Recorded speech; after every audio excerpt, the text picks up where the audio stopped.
آج ہم جس ہستی کا ذکر کرنے جا رہے ہیں، یہ جو حکمت ہے اللہ تبارک و تعالیٰ کے رسول نے ارشاد فرمایا کہ اللہ تعالیٰ نے ان کو عطا فرمائی تھی۔ کون سی ہستی ہے؟ یہ وہ ہستی ہے جو 13 رجب المرجب کو دنیا کے اندر تشریف لائی، اور جو ان کو سعادت ملی وہ آج تک کسی اور کو سعادت نہ حاصل ہوئی۔ یہ وہ ہستی ہے جو 13 رجب المرجب کو دنیا کے اندر تشریف لائی۔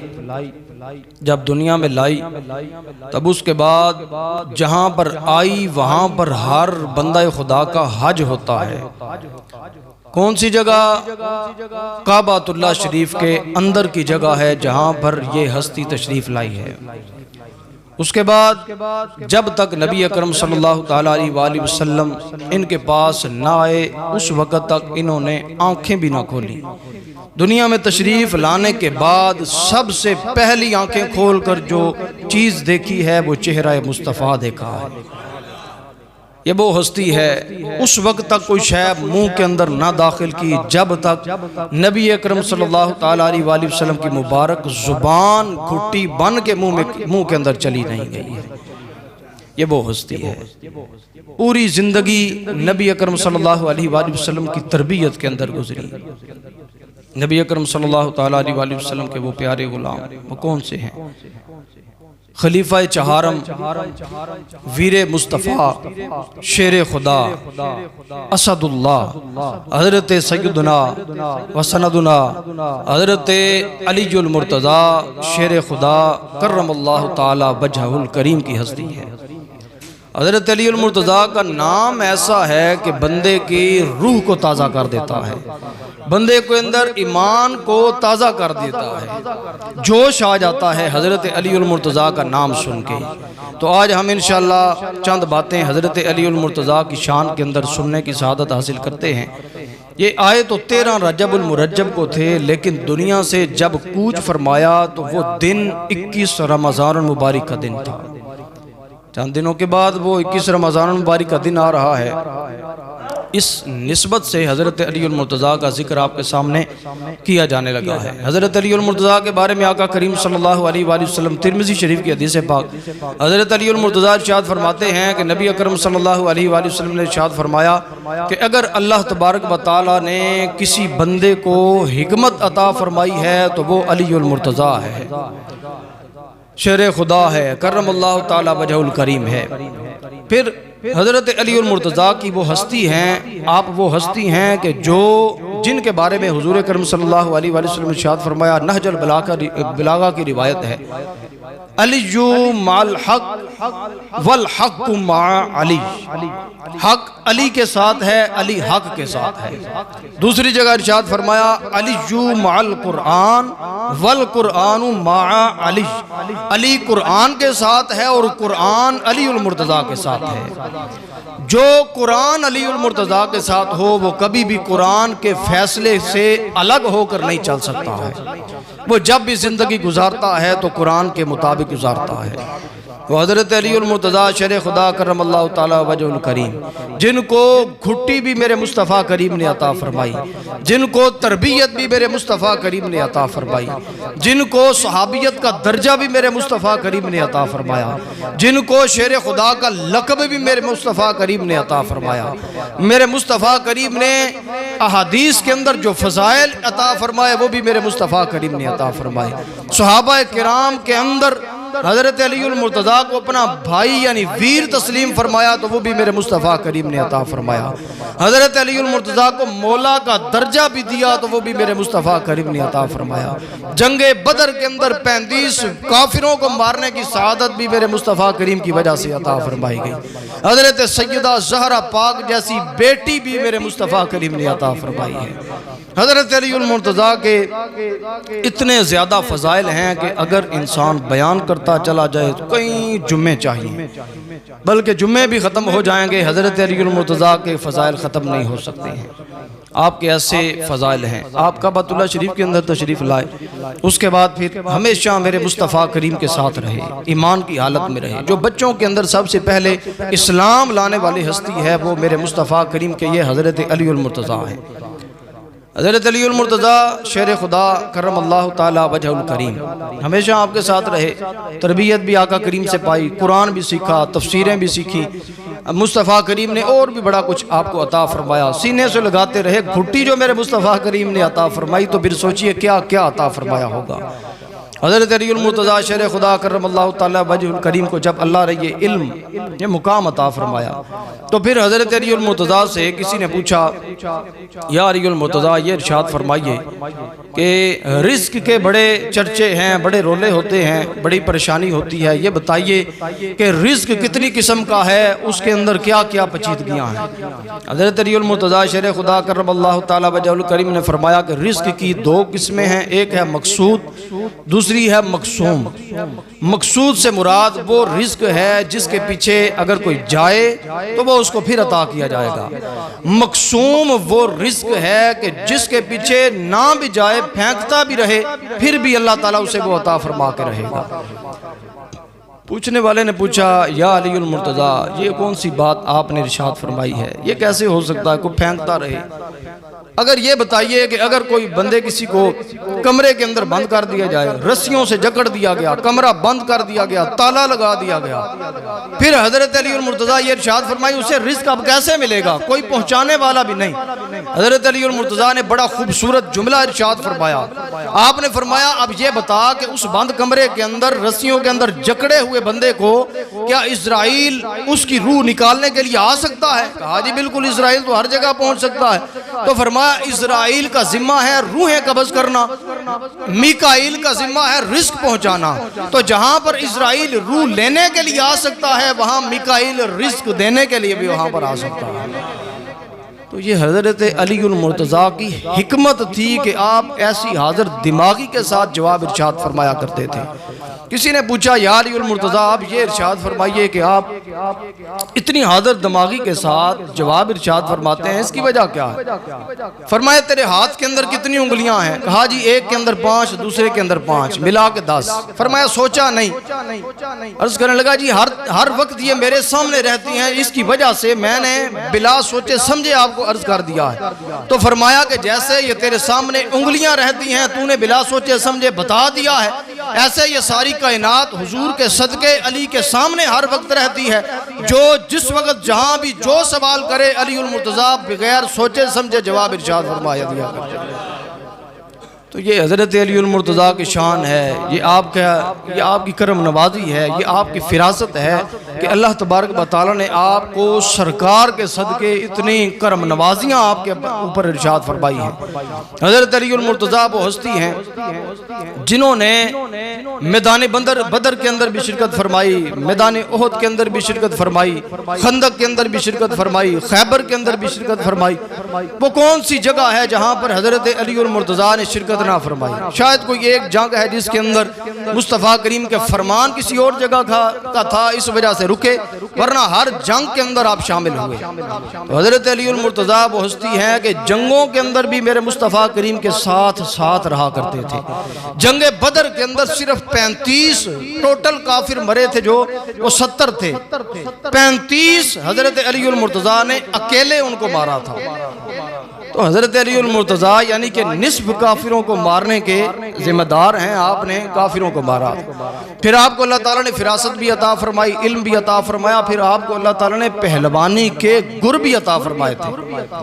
آپ پہلوان بھی تھے، بڑے خوبصورت پہلوان تھے، آپ ٹھیک ٹھاک بندے کو بچھاڑ دیا کرتے تھے، بڑے بڑے پہلوان آپ کے سامنے آ کے خاک میں مل جایا کرتے تھے۔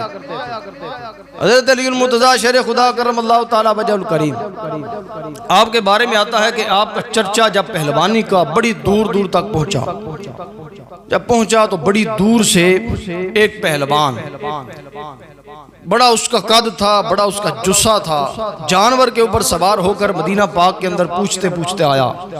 اب حضرت علی المرتضی کا جو قد مبارک تھا وہ ذرا درمیانہ تھا۔ اب جب دیکھا، قریب آیا، آ کر کہنے لگا، اس نے پہچانا نہیں، وہ کہنے لگا یہ بتاؤ کہ یہاں پر سنا ہے مدینہ کے اندر کوئی پہلوان علی نام کا رہتا ہے؟ حضرت علی المرتضی مسواک فرما رہے تھے، فرمایا ہاں بالکل رہتا ہے۔ کہا جی میں اس سے ملنا چاہتا ہوں، میں اس سے کشتی کرنا چاہتا ہوں، اگر آپ اسے میرے سامنے کرے میں اس سے کشتی کروں گا۔ حضرت علی المرتضیٰ مسکرا کے فرمایا علی سے بعد میں کشتی کرنا، میرے سے پہلے کر لے۔ وہ کہا نہیں، میں چھوٹے بندوں کے ساتھ کشتیاں نہیں کرتا، پہلوان ہونا چاہیے۔ اس کے ذہن کے اندر تھا کہ بہت بڑا پہلوان ہوگا، جسا ہوگا، موٹا ہوگا، طاقتور ہوگا۔ حضرت علی المرتضیٰ نے فرمایا میرے ساتھ کر لے۔ کہا نہیں نہیں، میں آپ کے ساتھ تیرے ساتھ نہیں کر سکتا، علی کو بلا۔ اب حضرت علی المرتضیٰ نے مسواک ایک سائیڈ پہ رکھی، پنجہ بڑھایا، وہ کہا آنا ذرا میرے ساتھ تو لڑ لے، آ کے پہلے میرے ساتھ کشتی کر۔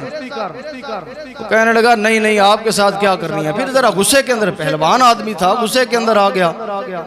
اب جب غصے کے اندر آیا تو حضرت علی المرتضیٰ نے گویا کہ کیا فرمایا؟ فرمایا تو علی سے کیا لڑ سکے گا، تیری عقل کا پھیر ہے۔ تو علی سے لڑ سکے گا، تیری عقل کا پھیر ہے۔ وہ تو شیطان کی لومڑی اور وہ خدا کا شیر ہے۔ اب حضرت علی مرتضیٰ نے پنجہ بڑھایا، پنجہ بڑھا کے اس پہلوان جو جانور کے اوپر بیٹھا، بڑا جسا، بڑا موٹا، بڑے لمبے قد والا، حضرت علی المرتضیٰ نے پنجے کے اندر پنجہ ملایا۔ پنجہ ملا کے حضرت علی المرتضیٰ نے تھوڑا سا زور کا جھٹکا دیا، وہ اچانک وہ جانور سے نیچے اتر کر زمین پر آ کر گر گیا ہے۔ حضرت علی المرتضیٰ اس کے اوپر چڑھ کے سینے کے اوپر بیٹھ گئے۔ کہا تو کہتا تھا کہ علی سے لڑوں گا، لیکن تیری تو یہیں پر پھنسی ہو گئی۔ آگے سے جواب کیا دیتا ہے، شعر کیا کہتا ہے، یہ شکستے فاش مجھ کو آج پہلی بار گئے، یہ شکستے فاش مجھ کو آج پہلی بار گئے، اور دل یہ کہتا ہے کہ تو گے حیدر گرار ہے۔ حضرت علی المرتضیٰ دے بڑے جنے تگڑے پہلوان نے، بڑے بڑے کافرانو سٹ کے آپ نے بچاڑ کے انہاں نو مار دیتا۔ لیکن جدوں میں جتے بھی لڑے نے اللہ دی رضا واسطے لڑے نے۔ ایک جنگ دے اندر حضرت علی المرتضیٰ کو سامنے کافر آیا، حضرت علی المرتضیٰ نے انہوں پھڑیا، پھڑ کے نیچے گرایا، جدوں گر گیا اس نے تھک دیتا حضرت علی المرتضیٰ دے مبارک چہرے دے اتے، حضرت علی المرتضیٰ دے سینے دے اتر گئے۔ ہن جناب محترم بڑا حیران، بڑا پریشان، ہن پوچھن لگا لی تسی تے چاندے اگر منو مار سکدے سی، لیکن تسی نہیں ماریا۔ حضرت علی المرتضیٰ نے فرمایا اوے علی جتے بھی جدوں بھی لڑے آئے اللہ دی رضا واسطے لڑے آگئے، جدوں تو میرے منہ تے اتے تھکیا میرے نفس نے آکیا علی تیرے اتے تھکیا، ہن تے نو مارنا بندا ہے، اس واسطے نو مار دے۔ حضرت علی المرتضیٰ نے نفس نے جدوں ایک گل اباری، حضرت علی نیچے اتر گئے، فرمایا نا علی جدوں بھی لڑیا اللہ دی رضا واسطے لڑیا، اس گل دے اندر نفس دی مرضی شامل ہو گئی، اس واسطے علی اتر گیا ہے، کیونکہ علی دے مسلمان بھی علی بھی سارے بھی جتے لڑ دے نے اللہ دی رضا واسطے لڑ دے۔ جد اس کافر نے گل سنی ہے وہ بڑا حیران بڑا پریشان ہویا، وہ انجدہ حیران ہویا، اس زبان دے مبارک جملے جدوں سنے وہ قدمی لگ گیا، آگیا جی اسی دے سنیا سی جدوں میں جتے بھی لڑنا چاہیے اپنے نفس واسطے لڑنا چاہیے، لیکن میں تو اڈی گل سن کے بڑا حیران ہویا، پھر بندے نو اوہی دین اپنانا چاہیے جڑا اللہ دی رضا واسطے ہوئے۔ علی میں تو اڈی اس گل تو بڑا متاثر ہویا، کرم فرماؤ منو کلمہ پڑھا کے اپنے نبی دا غلام بنا لو۔ حضرت علی المرتضیٰ نے کلمہ پڑھا، مسلمان کر لیا، اسے واسطے شعر دی پھر اتڑ پی او کی کہندہ ساڑا تے گئے پیر علی، ساڈا تے گئے پیر علی باغ نبی دا ویر علی تے صرف یو تیرا تے میرا ہی نہیں کیوں پیران دا بھی او پیر علی پیران دا بھی پیر علی۔ کرامات صحابہ کے اندر لکھا ہے صفحہ نمبر 114 کے اندر لکھا ہے کہ جنگ صفین کے لیے آپ تشریف لیے جا رہے ہیں، آپ کے ساتھ کچھ صحابہ بھی ہیں، تابعین بھی ہیں، دور آپ کی خلافت کا ہے، آپ تشریف لیے جا رہے ہیں، جنگل آ گیا بیابان، جنگل پانی کا نام و نشان ہی نہیں، آپ کے ساتھ صحابہ ہیں، سامنے ایک گرجا ہے، اس کے سامنے ایک پتھر ہے، سنا ہے حضرت علی المرتضیٰ پھر یؤتی الحکمت من یشاء ومن یؤتی الحکمت فقد اوتی خیرا کثیرا، جسے اللہ حکمت عطا فرمائے پھر اس کی کیا ہی بات ہوتی ہے۔ حضرت علی المرتضیٰ ایک چٹان کے اوپر تشریف لے گئے، فرمایا اس چٹان کو توڑنا چاہیے، مجھے لگتا ہے اس کے نیچے پانی نکل آئے گا۔ حضرت علی المرتضیٰ نے صحابہ تابعین کو کہا، شروع کیا، چٹان کو توڑنا شروع کیا، چٹان نہ ٹوٹی۔ حضرت علی المرتضیٰ نے چٹان کے اوپر کھڑے ہو کے اس کو چٹان کو 3 ضربیں لگائیں، وہ چٹان ٹوٹ گئی۔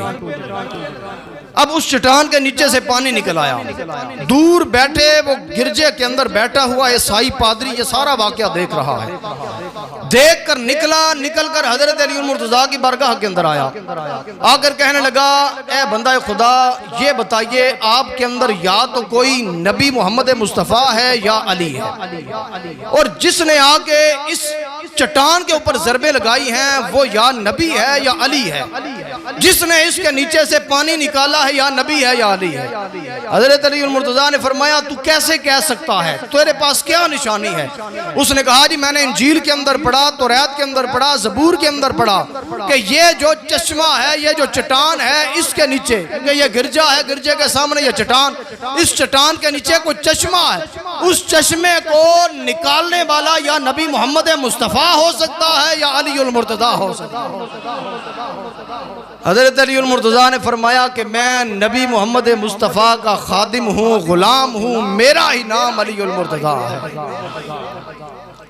جناب محترم اس علی المرتضیٰ کا ذکر اللہ نے تورات و انجیل کے اندر بھی پتہ چلا کیا ہوا ہے، تو پھر جناب محترم ہم پھر مل کے محبت کے ساتھ کیوں نہ کہا کریں، میں کیوں نہ سو رہا، میں کیوں نہ سو رہا، اوہ دم دم علی ہے، میں کیوں نہ سو رہا، میں کیوں نہ سو رہا، اوہ دم دم علی ہے، میں کیوں نہ سو رہا، میں کیوں نہ سو رہا، اوہ دم دم علی ہے، میں کیوں نہ سو رہا، میں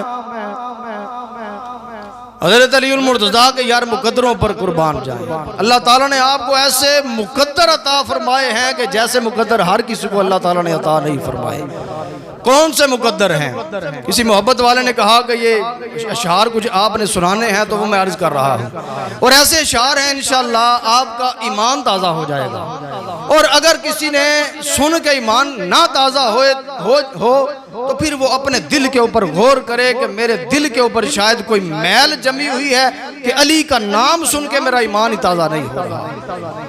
ایمان تازہ ہو تو پھر بندی کی زبان سے بلند آواز سے کیا نکلتا ہے، کیا نکلتا ہے؟ دب کیا کھو ذرا، جڑے روزے دار بیٹھے ہو پیار نہ لاکھو، کعبے میں آنا علی کا مقدر، 3 دن کعبے میں رہنا علی کا مقدر، 3 دن آنکھیں بند رکھنا علی کا مقدر، حضور کا آنا علی کا مقدر، علی کو اٹھانا علی کا مقدر، علی المرتضیٰ کو گھٹی بن کے زبان مصطفیٰ منہ میں جانا علی کا مقدر، کندھوں پہ اٹھا کے گھر میں لے جانا علی کا مقدر، قاری قرآن کہلوانا علی کا مقدر، جہاں ایمان وہاں کل ایمان بن کے رہنا علی کا مقدر۔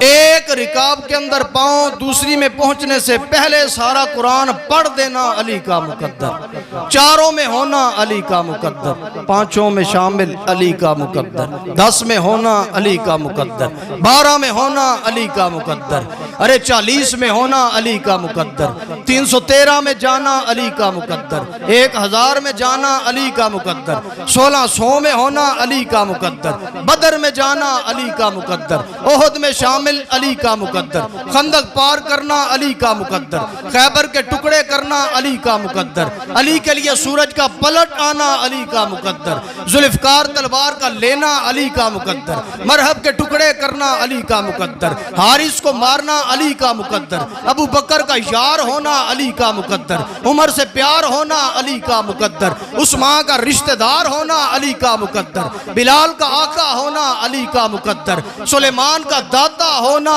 علی کا مقدر، ہر سنی کا پیر ہونا علی کا مقدر، پیروں کا پیر ہونا علی کا مقدر، صحابہ کا دلگیر ہونا علی کا مقدر، محمد مصطفیٰ کا ویر ہونا علی کا مقدر، سخیوں کا سخی ہونا علی کا مقدر، ولیوں کا ولی ہونا علی کا مقدر، خدا کا شیر ہونا علی کا مقدر، ارے کعبے کا جوہر ہونا علی کا مقدر، زہرا کا شوہر ہونا علی کا مقدر، اور کعبے میں آنا علی کا مقدر، مسجد سے جانا علی کا مقدر، منظر فضائے دہر میں سارا علی کا ہے، منظر فضائے دہر میں سارا علی کا ہے، جس سمت دیکھیے نظارہ علی۔ حضرت علی المرتضیٰ کی شہادت کا دن 21 رمضان المبارک کوشش کیجئے جو بھی پکے سامنے رکھ کے آپ کی بارگاہ میں سال ثواب ضرور کیجئے۔ آخر میں چند شرعی مسائل آپ کے سامنے رکھنا چاہتا ہوں۔ پچھلے دنوں ایک بھائی نے سوال کیا تھا کہ کیا عورت مسجد کے اندر اعتکاف بیٹھ سکتی ہے؟ یاد رکھیے عورت مسجد کے اندر اعتکاف نہیں بیٹھ سکتی۔ عورت گھر کے اندر مسجد بیت کس کو کہتے ہیں؟ جو کہ عورتوں نے اپنے گھر کے اندر نماز کے لیے کوئی جگہ مخصوص کر رکھی ہو، اس کو مسجد بیت کہا جاتا ہے۔ اور ہر عورتوں کو چاہیے گھر کے اندر ایسی جگہ کوئی مخصوص کر لیں جسے ہر وقت پاک رکھا جائے، وہاں پر بیٹھ کر وہ اعتکاف کر سکتی ہے۔ کسی نے اگر مخصوص نہیں کی تو اسے چاہیے گھر کے اندر جب اعتکاف بیٹھنے سے پہلے کسی ایسی جگہ کو یا کمرے کو مخصوص کر لے، اسی کے اندر اعتکاف کرے۔ عورت جا کر مسجد کے اندر یا کسی اور کے گھر کے اندر اعتکاف نہیں بیٹھ سکتی، یہ بیٹھنا عورت کو منع ہے۔ اور یہ بیٹھنا کہاں سے ثابت ہے؟ یاد رکھیے یہ بخاری شریف کی حدیث پاک ہے، جلد نمبر 2 ہے، صفحہ نمبر 314۔ حضرت ام المؤمنین عائشہ صدیقہ رضی اللہ تعالیٰ عنہا ارشاد فرماتی ہیں کہ مصطفیٰ کریم صلی اللہ علیہ وآلہ وسلم ہر رمضان شریف کے ایک عشرے کے اندر اعتکاف فرمایا کرتے تھے۔ آخری جب آپ کی ظاہری عمر مبارک تھی، آخری عشرے کے اندر آپ اعتکاف فرمایا کرتے۔ حضرت عائشہ صدیقہ فرماتی ہیں جب آپ دنیا سے پردہ فرما گئے، ظاہری پردہ فرمایا، اس کے بعد پھر تمام امہات المؤمنین اس سنت کو زندہ کرنے کے لیے ہر آخری یعنی رمضان کے ہر آخری عشرے کے اندر سنت مصطفیٰ پر عمل کرتے ہوئے اعتکاف بیٹھا کرتی تھی۔ آگے چلیے، تراویح کا حکم کیا ہے؟ ایک اسلام بھائی نے یہ بھی پوچھا تھا کہ عورتیں تراویح کے لیے مساجد کے اندر جاتی ہیں، تو یاد رکھیے در مختار کے اندر یہ مسئلہ لکھا ہوا ہے کہ در مختار عبد المختار جلد نمبر 3 ہے، صفحہ 429 ہے کہ عورت کو تراویح کے لیے مسجد میں جانا یہ جائز نہیں، بلکہ وہ گھر کے اندر پڑھے۔ دوسری بات جو ہے وہ عورتوں کی جماعت کے حوالے سے ہوتی ہے کہ عورتوں کی جماعت کروائی جا سکتی ہے۔ یاد رکھیے عورت کبھی امام نہیں بن سکتی، اور ان کی جو جماعت ہے وہ مکروہ تحریمی ہے۔ دارالفتاء کا بھی یہ قول ہے اور مفتی صاحب نے یہ ارشاد فرمایا ہے، اور در مختار کا بھی میں نے آپ کو سامنے رکھ دیا ہے کہ تراویح جو ہے وہ مساجد کے اندر جائز نہیں، بلکہ وہ گھر کے اندر پڑھیں۔ اگر کوئی پڑھنا چاہے تو وہ جماعت کے ساتھ اگر پڑھتی ہیں عورتیں تو ان کی جو امام ہوگی وہ ان کے درمیان ہوگی، لیکن جو یہ جماعت ہے عورتوں کی یہ مکروہ تحریمی ہے۔ یہ اس صورت میں ہوتی ہے جب کوئی کعبۃ اللہ شریف جائے، مدینہ شریف جائے، وہاں پر اگر اس طرح کا سلسلہ ہے تو وہ کسی مرد کی اقتداء کے اندر نماز ادا کر رہی ہوتی ہے۔ تو اگر کوئی حوالہ دے کہ مصطفیٰ کریم صلی اللہ علیہ وسلم کے دور کے اندر تھا تو آقا کریم صلی اللہ علیہ وسلم نے بعد میں منع فرما دیا تھا، بلکہ آقا کریم نے ارشاد فرمایا تھا کہ میری مسجد سے بہتر عورتوں کے لیے گھر کے اندر نماز پڑھنا ہے۔ تو اس لیے اس حدیث پاک کے اوپر بھی عمل کرنا چاہیے۔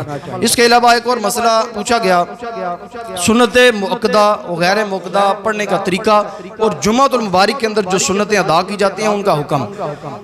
جو جمعۃ المبارک کے اندر سنتیں ادا کی جاتی ہیں، ایک بھائی نے کہا کہ وہ ان کا وقت پہلے ہے، اگر جو پہلے والی سنتیں ہیں، دو فرضوں سے پہلے جو سنتیں ادا کی جاتی ہیں اگر کسی کی رہ جائیں تو ایک بندے نے فتویٰ لگایا کہ وہ بعد میں نہیں پڑھ سکتے کیونکہ اس کا وقت گزر گیا۔ یاد رکھیے ابھی اس کا وقت ہے، یہ جمعے کا یا نماز ظہر کا وقت ہے، اس کے اندر اگر آپ کی 4 سنتیں پہلے والی رہ گئیں تو وہ آپ 2 فرض پڑھیں، 2 فرض کے بعد جو 4 سنتیں ہیں وہ ادا کریں، ان کے بعد مزید جو 2 سنتیں ہیں وہ ادا کریں، وہ 2 سنتیں ادا کر کے اس کے بعد جو اول سنتیں ہیں جمعہ اول کی نیت سے پڑھی جانے والی وہ اب سنتیں آپ ادا کریں گے، ان کے بعد پھر آپ 2 نفل جو رہ گئے ہیں وہ ادا کریں گے۔ یہ طریقہ کار ہے، اس کو چھوڑنا نہیں چاہیے، یہ سنت موقدہ ہیں۔